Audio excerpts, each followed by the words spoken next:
Hi, Christy here. I wanted to share some exciting news, which I think is helpful for people to understand and to know. So I went for a DEXA scan last week, which is a bone scan, bone density scan.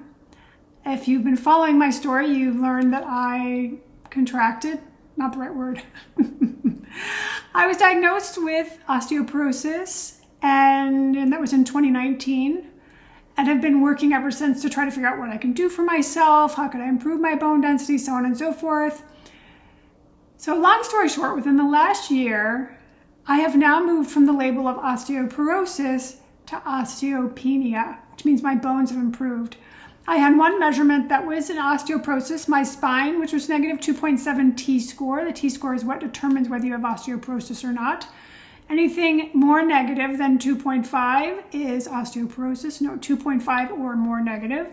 Anything that's less negative than that is considered not osteoporosis. So I went from negative 2.7 to negative 2.2. This is glorious and exciting. Now, this is without taking the osteoporosis medications that every doctor since 2019 has said, you've got to do this, you've got to do this, you've got to do this. I've done a lot of things. I'm taking raloxifene, which is technically to reduce my risk of breast cancer, but it has a modest bone benefit. The doctors do not recommend this as your first line of defense for bone density increases. I have been doing lots of Jin Shin Jyutsu. I've taken a lot of supplements. I do a low intensity vibration every day. I do strength training. I walk. I have been consulting with Dr. Keith McCormick, who wrote the book Great Bones. And I take alpha lipoic acid, one of the things Dr. McCormick recommended. So I can't say, oh, just go do Jin Shin Jyutsu and you'll get better. My real point of this video is things can change. I mean, I lost 20% of my bone density with celiac disease. And then I went through menopause. And the first 3 to 5 years of menopause is when you lose a lot of bone. And I didn't know that at the time. And during this period was those years.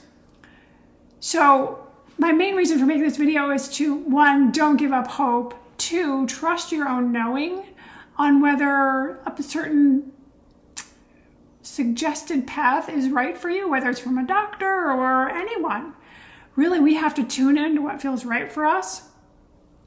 And I've certainly seen things where people are like, I'm going to go natural, I'm going to reverse my osteoporosis. And they're like, I regret this because I've lost so much bone. I'm being very meticulous. I had a bone density scan last year.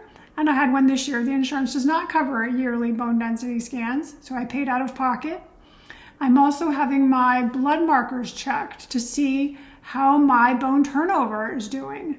If it was a high bone turnover, I would not be chancing this. So educate yourself, and if you are persistent, whether it's bone density or anything else, there's a good chance that you can figure out the right path for you. Have you ever gone against doctors' recommendations and had it work out for you or not work out for you? I'd love to hear in the comments below. In the meantime, woohoo, I'm celebrating not having the osteoporosis label.